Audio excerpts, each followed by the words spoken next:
bonjour à tous. Donc, bienvenue à notre webinaire sur les impacts du changement climatique sur la santé et sécurité au travail.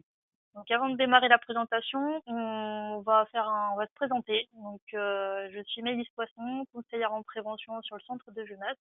Et aujourd'hui, je suis accompagnée de deux de mes collègues. Donc, moi, je suis Pascal Rouge, je suis référent risque chimique, prévention des risques chimiques à l'AST Grand Lyon. Donc, j'accompagne les équipes locales dans chaque centre de prévention AST Grand Lyon et les adhérents sur toutes leurs questions et leurs démarches de prévention des risques chimiques. Et Pierre-Marie René, je suis infirmier en santé au travail et également référent en prévention sur l'équipe infirmière. Et voilà, sur des sujets transverses, notamment comme celui-ci.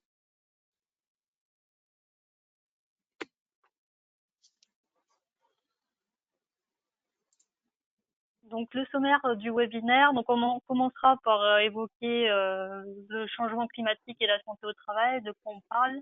Ensuite, on verra les effets sur la santé liés au changement climatique.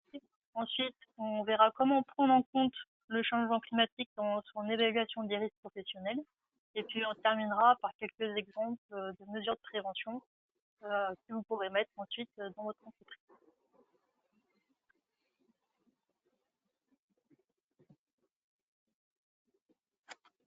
Ah, ça n'avance pas.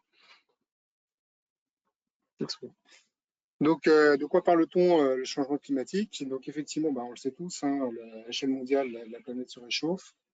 Les prévisions sont vraiment peu optimistes et du coup, l'augmentation de ces températures va impacter évidemment la santé de tout un chacun et notamment lors de l'exercice de nos travaux. Donc, les travailleurs vont être impactés dans leur métier et de nouvelles pathologies peuvent être soit augmentées ou même nouvelles. Donc, c'est ces impacts qu'on va essayer de décrypter. Alors, il y a deux phénomènes qui sont responsables de ça, c'est l'augmentation des températures et notamment les températures moyennes, mais ça c'est assez peu perceptible. Ce qui augmente, c'est surtout l'intensité des épisodes de forte chaleur et la fréquence de ces épisodes.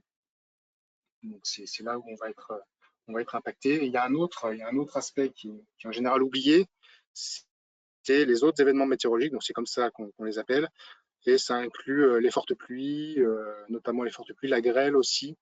Et donc, c'est des épisodes qui se produisent notamment de manière également plus intense et sur des périodes de l'année qui sont pas habituelles. Donc, des fortes pluies printanières et automnales sont plus fréquentes avec des épisodes de grêle qui arrivent et qui ne devraient pas arriver. Et donc, effectivement, comme on l'a dit, ces deux phénomènes, forte chaleur et autres événements météorologiques extrêmes, aggravent les risques professionnels. Alors, les impacts sur la santé, ils sont très diversifiés. On a des impacts qui sont liés à la chaleur, donc par exemple des dermites, des œdèmes, et on a des impacts qui sont liés aux maladies vectorielles. Donc ça, c'est plutôt les moustiques. Donc ça, si vous avez des questions à ce sujet-là, notre infirmier en présence pourra répondre à vos questions. Il est assez calé sur le sujet. Et il y a d'autres maladies qui sont parfois sous-estimées en lien avec le réchauffement climatique, c'est les maladies mentales, les maladies cardiovasculaires et les maladies respiratoires. Donc on vous a mis à chaque fois des exemples de troubles, mais il y en a beaucoup plus. Et donc du coup, ce qui nous paraît important, c'est de s'adapter et d'être résilient sur cette évolution de notre environnement. Et donc, il faut déjà prendre conscience. Et au-delà de la prise de conscience, se doter, s'adapter et commencer par anticiper des stratégies pour faire face. Et c'est un peu ce qu'on va voir aujourd'hui. Donc le dialogue social, il est important parce que il ne s'agit pas d'imposer des mesures à des gens sans avoir vraiment pleinement conscience de ce que ces gens vivent. Donc c'est pour ça qu'on a mis c'est celui qui fait qui sait. C'est-à-dire que si on doit anticiper les conditions de travail d'un opérateur, mais il faut faire le travail de prise de conscience avec cet opérateur pour vraiment avoir pleinement conscience de toutes ces contraintes et prévoir des stratégies adaptées. Donc effectivement, ça passe par la mise en place d'actions de prévention et la mise à jour du document unique et éventuellement la constitution d'un plan de continuité d'activité, PCA.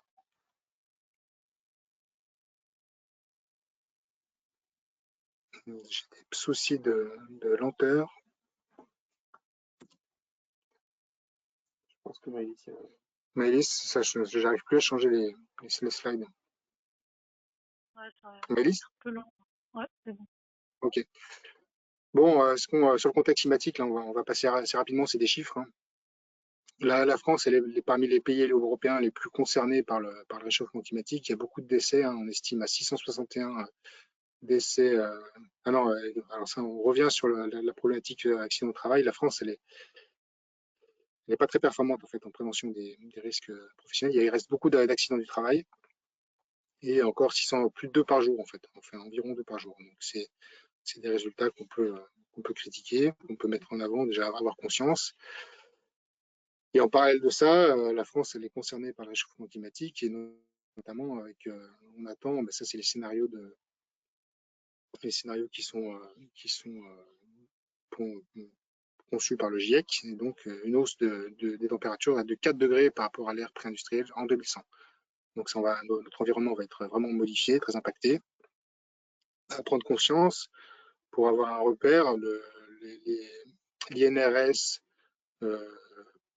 considère qu'il y a des risques pour un travailleur avec les chaleurs au-delà de 28 degrés quand il y a une activité physique et 30 degrés quand il y a une activité sédentaire. Alors ces températures, on voit qu'on les atteint assez régulièrement. Alors cette année, on est un petit peu protégé. On n'a pas encore eu d'épisode de grosse chaleur, mais 28-30 degrés, c'est des températures qui ne sont pas très importantes.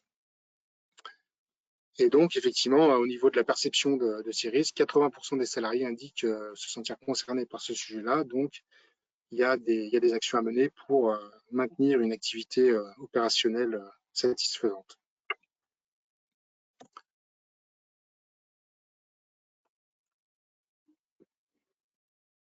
Est-ce que ça fonctionne? Maëlys, tu peux passer peut-être. Voilà, donc bon, les 4 degrés à 2100, c'est à 2100. À 2030, on anticipe plutôt 1,5 degré, mais en fait, on y sera peut-être même avant. Et en 2050, plutôt 2,7 degrés. Bon, c'est des prévisions, hein. Après, on peut suivre et voir comment on se positionne par rapport à ces prévisions. Mais ce qu'il faut comprendre, c'est que ça va augmenter sur le long terme.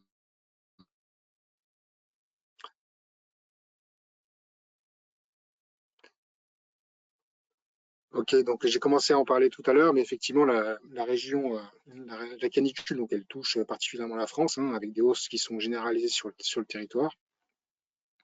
Mais toutes les régions sont pas touchées de manière égale. Et ce qu'on voit avec les graphiques de droite, c'est que l'augmentation des jours de canicule est beaucoup plus importante déjà dans l'Est, et en particulier sur la région Rhône-Alpes, et en particulier sur le Rhône. Donc en fait, notre territoire lyonnais est vraiment concerné par ce sujet-là, et d'où l'importance de prendre ce risque en considération et de mettre en place des mesures de prévention sur ce risque.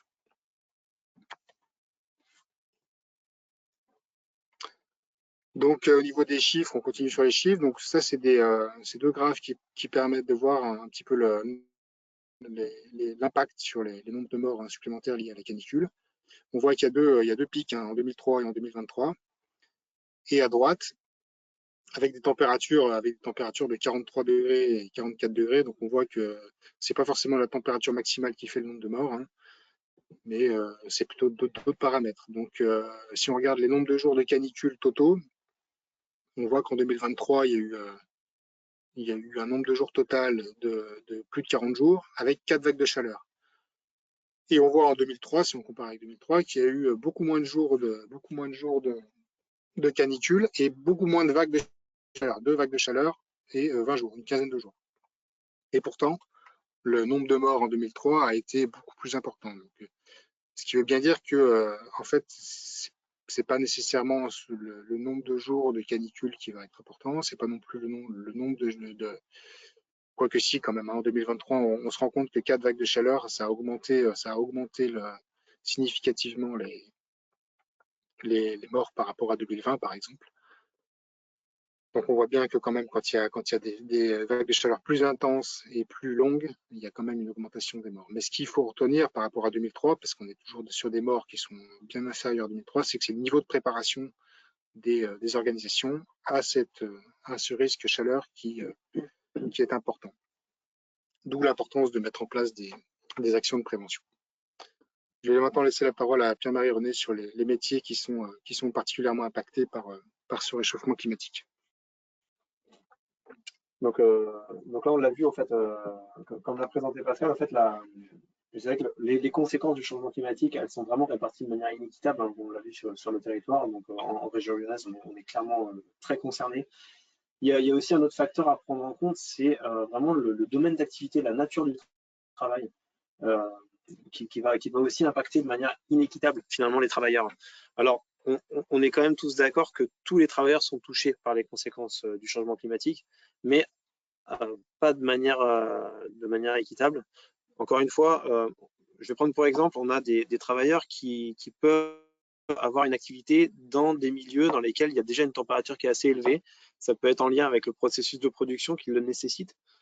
Ici, on voit par exemple dans les catégories socio-professionnelles, hein, des travailleurs voilà, dans les métalleries ou autres.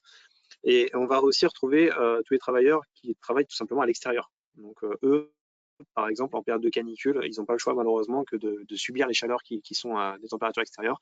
Et donc malheureusement, voilà, le milieu de travail déjà fait qu'ils sont plus concernés.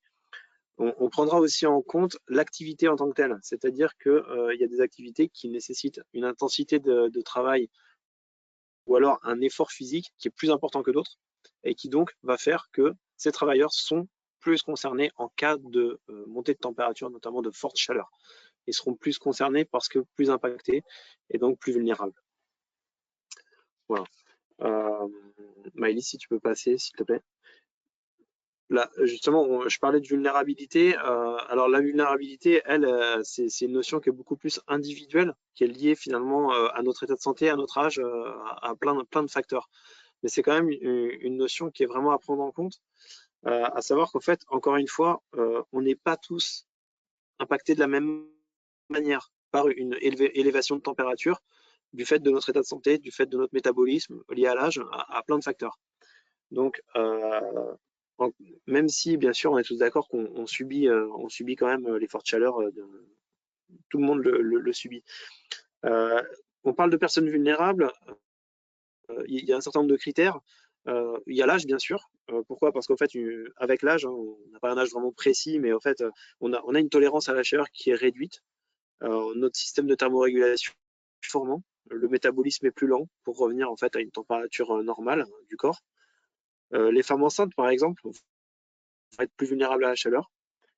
Des personnes qui peuvent être affectées de maladies auto-immunes, qui eux, en fait, vont être plus sensibles, notamment à la chaleur, mais aussi plus sensibles à certains facteurs de risque qui sont liés à l'environnement et qui vont être exacerbés par l'environnement. Notamment, je parle des allergènes, par exemple. Donc ici, les personnes qui souffrent de certaines maladies vont être plus sensibles par rapport à ça. Et on retrouve également un certain nombre de traitements qui peuvent être pris de manière permanente en fait, par des salariés et qui vont, lors de périodes de forte chaleur, engendrer plus de risques, par exemple de déshydratation ou autre, et qui sont à prendre en compte. Alors évidemment, on n'a pas connaissance, enfin nous on a connaissance bien sûr de leur état de santé, vous en tant qu'employeur vous n'avez pas connaissance de ça. Ceci dit, si un salarié a un doute, il est tout à fait possible qu'il prenne contact avec nous, avec son médecin du travail, pour qu'on puisse faire le point sur le sujet. Alors ensuite on va passer à une notion qui est rarement évoquée. On a vu tout à l'heure le milieu de travail qui peut impacter finalement tout le monde, mais de manière plutôt différenciée en fonction de où on travaille, si on est à l'extérieur, si on est dans un milieu chaud. Il y a aussi le milieu de vie qui est à prendre en compte, alors que c'est juste au moins de savoir que en fonction de là où on habite, on va pas être impacté également de la même manière par les fortes chaleurs. On parle ici d'îlots de chaleur urbains. Alors, de quoi on parle ici? En fait, c'est principalement des centres-villes qui sont très urbanisés. Donc, dans l'agglomération de Lyon, on connaît bien, malheureusement. On a peu de ressources naturelles pour se rafraîchir, peu de végétation, peu d'eau. Donc, ça fait une atmosphère qui, en fait, ne se rafraîchit pas, tout simplement. La conséquence, elle est évidente, c'est qu'en fait, la récupération nocturne, elle est moins performante. Et du coup, immédiatement, en fait, on est plus fatigué. Ce qui entraîne pour conséquence une baisse de vigilance, plus d'irritabilité, voilà, tout ce qui s'ensuit. Ici, on voulais juste faire un point particulier de vigilance pour les personnes éventuellement qui seraient concernées dans les entreprises où il y a du travail de nuit. Pourquoi? Parce qu'en fait, lorsqu'on travaille de nuit, bien sûr, on dort sur les heures de journée et les heures de journée qui sont les heures où les températures sont les plus élevées et d'autant plus en fait sur les milieux qui sont très urbanisés. Là ici, ça va avoir des conséquences qui sont assez lourdes sur la récupération physique des personnes où là, elle va être très très très amoindrie malheureusement. Donc on a un cumul finalement d'expositions qui peut être lié non seulement à l'activité, au milieu de travail et derrière, si on rajoute par-dessus en fait le milieu de vie, qui va faire que finalement les personnes vont être énormément impactées. Tout ça pour conduire à cette dernière notion qui en fait sera la conséquence finalement de toutes ces expositions qu'on appelle ici le stress thermique. Donc en fait, on a vu tout à l'heure, donc on a vu le milieu de travail, le domaine d'activité, le milieu de vie, la vulnérabilité, tout ça qui peut conduire finalement à ce phénomène. Alors comment ça se passe? Pour faire simple, en fait, pour assurer le fonctionnement en fait de notre organisme, on a tous une capacité de thermorégulation, on l'a évoqué tout à l'heure, qui avec l'âge en fait peut finalement être réduite. Et le stress thermique, il intervient à un moment où la température, elle devient tellement élevée pendant une durée qui est plutôt longue, ou enfin quand je dis longue, c'est plusieurs jours, qui va faire qu'en fait notre capacité finalement de thermorégulation et de maintenir le corps à 37 degrés, elle ne fonctionne, elle va dysfonctionner. Et ce qui va faire qu'en fait ça va perdre le contrôle et tout ça, ça va engendrer un certain nombre de symptômes. Donc, quand cette chaleur elle est trop élevée, ça va être des troubles notamment physiologiques dans un premier temps. Ça peut être des maux de tête, ça va être des nausées, ça peut aller jusqu'à certains troubles cardiaques et aller jusqu'au malaise avec perte de connaissance. On va avoir également un impact, bien sûr, sur la santé, mais du coup, sur un impact sur l'organisation du travail, parce que bien sûr, on va avoir une baisse de productivité. L'impact, bien sûr, aussi sur les relations humaines. Hein. On parlait tout à l'heure de fatigue, d'irritabilité, donc ça va engendrer tout ça. Une hausse de l'anxiété et si on a bien sûr des personnes qui sont malades, de l'absentéisme. Donc voilà, toute cette série de conséquences du fait des expositions aux fortes chaleurs. Voilà, on va poursuivre. Je vais passer la main sur la partie plutôt évaluation des risques et je vais passer la main à ma collègue Maëlys. Donc maintenant, on va voir vraiment comment prendre en compte ce changement climatique dans votre évaluation des risques professionnels. Donc avant d'aller un peu plus dans le détail, il nous semblait important de faire un petit rappel réglementaire. En tant qu'employeur, vous avez des obligations de sécurité, comme le rappelle l'article L4121-1 et les suivants du Code du travail, qui nous dit que l'employeur prend les mesures nécessaires pour assurer la sécurité et protéger la santé physique et mentale des travailleurs. Donc, il est tenu de transcrire et de mettre à jour dans le document unique cette évaluation des risques. Pour rappel également, le document unique est obligatoire dans toutes les entreprises dès l'embauche du premier salarié. Donc l'objectif n'est pas non plus de vous réexpliquer dans le détail ce que c'est qu'un document unique, comment on le met en place. Si vous êtes intéressé, sachez que nous proposons 2 rendez-vous de la prévention. Donc vous verrez sur la diapo en bas à droite, vous avez les 2 liens d'inscription pour vous inscrire si vous êtes intéressé par le document unique. Donc on rappelle que la démarche d'évaluation des risques professionnels, elle s'inscrit dans une démarche collective et participative. Donc, c'est bien de prendre en compte le plus de monde possible, toujours dans le dialogue social, de constituer, si possible, des groupes de travail en impliquant le plus de personnes possible et le plus de personnes concernées et de planifier dans le temps cette démarche d'évaluation des risques. Ensuite, vous allez repérer donc, vos risques professionnels. Pour ce qui concerne le changement climatique, ça va être de faire un état des lieux des situations de travail qui pourront être impactées par ce changement climatique. Donc ça passe par l'observation des postes de travail, de questionner les salariés. Ensuite, vous allez rentrer dans l'évaluation des risques. Donc, vous allez prioriser vos situations de travail en mettant en place des actions de prévention par la suite. On fait juste un petit aparté. Sachez que l'AST Grand Lyon met à votre disposition un outil qui s'appelle Mon document unique, donc qui vous permet de créer ou de mettre à jour votre document unique. Donc pour pouvoir y accéder, il suffit de vous rendre sur votre portail adhérent, de remplir votre diagnostic prévention jusqu'à l'étape 5. une fois que vous avez complété les 5 premières étapes, vous allez avoir une image pop-up sur votre écran. Et si vous souhaitez qu'on vous ouvre les accès à votre document unique, il suffit de cliquer sur la petite image que vous voyez sur la gauche du diapo en cliquant sur mon document unique. Et là, on aura une génération automatique d'ouverture d'accès à l'outil MD.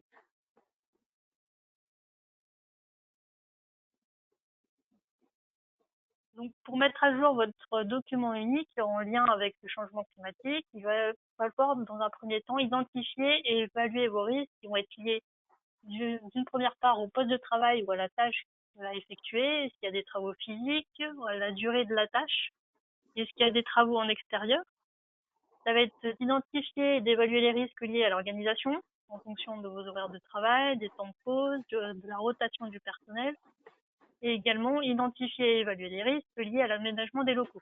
Donc, est-ce que vous avez des systèmes de climatisation, d'aération, des accès à des boissons fraîches, de lieux tempérés, etc. On vous a mis un petit exemple de retranscription de résultats de votre évaluation des risques dans votre DU. Donc, sur les risques professionnels, donc les ambiances thermiques, on retrouve la description des situations potentiellement dangereuses. On retrouve nos critères de cotation, donc de la fréquence, combien de fois je vais être exposé au risque, de la gravité, quelles sont les conséquences de cette exposition au risque, et puis la maîtrise du risque, donc les mesures de prévention existantes, et puis par la suite les mesures de prévention que vous mettrez en œuvre. Donc actuellement, on a très peu de recul vraiment sur les conséquences que vont avoir le changement climatique sur la santé et la sécurité au travail, donc sur les risques professionnels, si ce n'est que tous les risques vont être concernés, à part le risque lié au bruit et les risques liés au rayonnement artificiel, comme nous dit l'ANSES sur un rapport publié en 2018. Donc, par contre, ce qu'on peut dire, c'est qu'il y aura une augmentation de la fréquence, de la durée, de l'intensité donc des vagues de chaleur et ainsi des températures extrêmes chaudes. Donc nous, ce qu'on vous suggère, c'est d'enrichir votre DU avec 2 nouvelles colonnes. Une première colonne avec la majoration des risques, en notant oui ou non, et une autre colonne avec les actions anticipées en réaction à une situation aggravée par le changement climatique. On vous a mis également quelques exemples de mesures de prévention que vous pouvez mettre en place dans votre entreprise. Donc, il y a à la fois des mesures de prévention à mettre en place avant les épisodes de forte chaleur et au démarrage des épisodes de forte chaleur. Donc, on ne va pas tout lister, mais ça va être de désigner donc un responsable, un référent, de vérifier et de réapprovisionner les stocks de bouteilles d'eau, d'informer les salariés. Au démarrage des épisodes de forte chaleur, ça va être l'aménagement des horaires de travail, de la limitation du temps d'exposition au soleil, etc.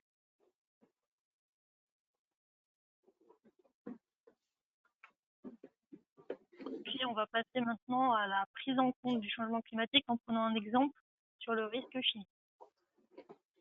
Oui, donc bon, je ne sais pas si vous êtes concerné dans vos entreprises par le risque chimique. On a semblé intéressant tout de même d'essayer sur un exemple précis des risques chimiques d'essayer de dessiner les contours des impacts que le réchauffement climatique pourrait avoir sur ce risque en particulier.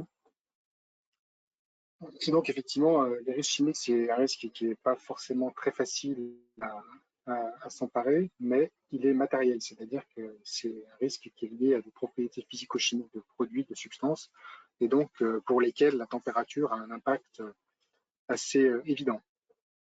Donc effectivement, comment est-ce que la température, les fortes chaleurs peut impacter les produits chimiques? Eh ben, nous on voit deux possibilités. Soit c'est la volatilité des substances qui a augmenté, soit c'est la réactivité des substances qui a augmenté.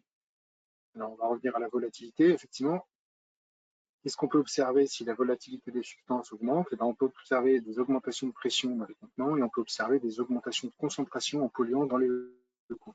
Et ben, si les produits sont plus volatiles, ils auront plus tendance à s'évaporer et à contaminer les locaux. Sur la réactivité, eh ben, qu'est-ce qui peut augmenter quand les températures augmentent? L'inflammabilité peut augmenter, en fait, l'énergie nécessaire à la vaporisation et à l'atteinte des des températures des limites inférieures et supérieures d'explosivité va augmenter, va diminuer, donc ce sera plus facile. On peut observer aussi des décompositions de matières qui seraient sensibles à la température, notamment les peroxydes. Et on peut également observer des polymérisations. Alors, il y a encore d'autres cas, hein, je n'ai pas tout listé ici, mais en tout cas, ces trois exemples, inflammabilité, décomposition et polymérisation, sont des exemples d'augmentation de la réactivité des substances qui va pouvoir avoir des conséquences sur la survenue d'accidents au travail par explosion ou par ou par pollution de l'environnement, par exemple. Donc là, c'est des exemples d'augmentation de la réactivité des substances. Donc, on vous a mis un lien sur le rapport Barpi si vous êtes concerné par le stockage de produits chimiques. En cliquant sur le lien rapport Barpi, vous pourrez voir l'augmentation de l'accidentologie liée à des épisodes de forte chaleur. Donc, on voit que c'est des accidents qui sont déclenchés ou aggravés.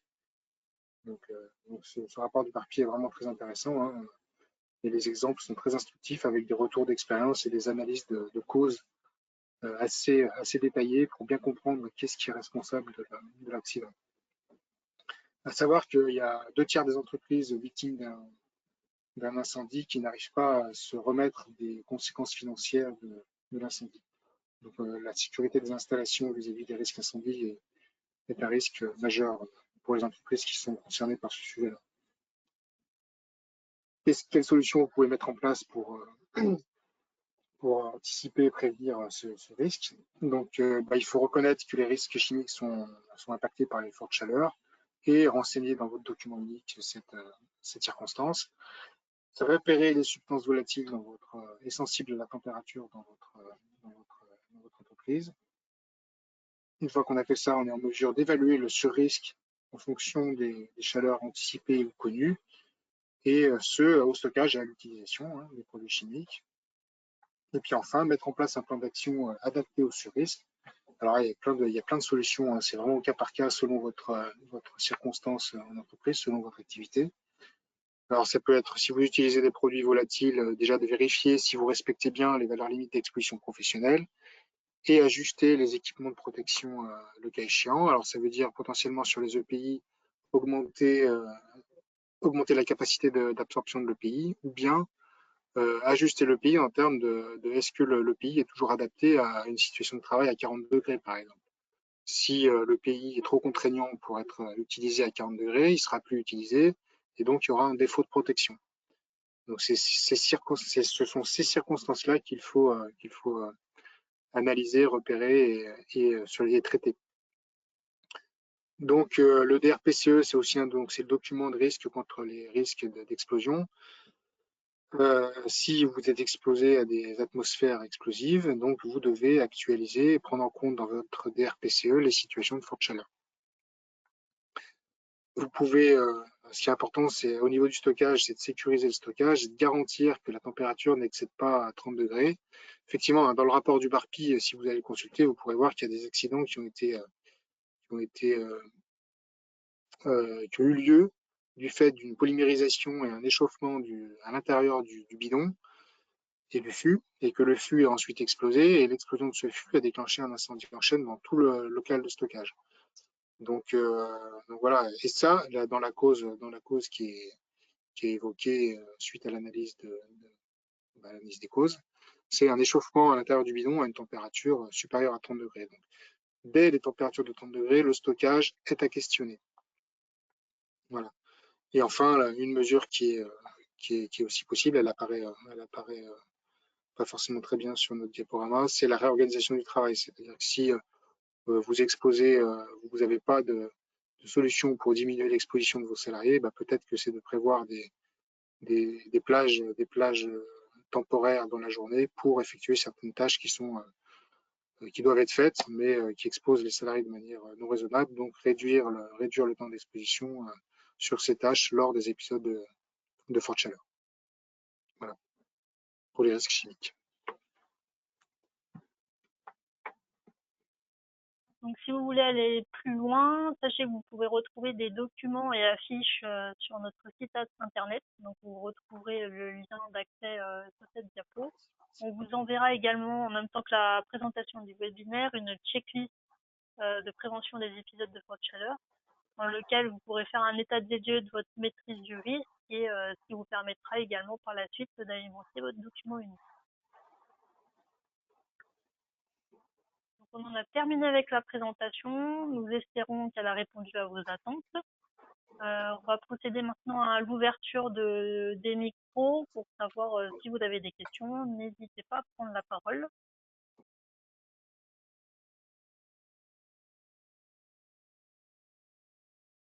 Donc là, les micros sont ouverts, donc il faudra par contre les activer de votre côté si vous souhaitez échanger avec nous.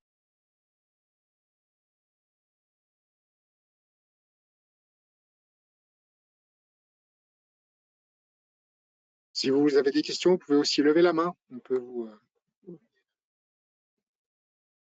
Sinon, vous pouvez aussi l'écrire dans l'onglet questions qui se trouve sur le tableau de bord à droite de votre écran.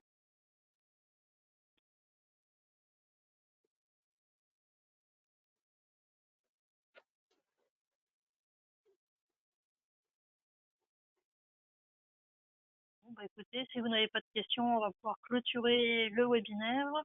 Merci pour votre inscription et puis passez une très bonne journée. Merci. Merci, au revoir.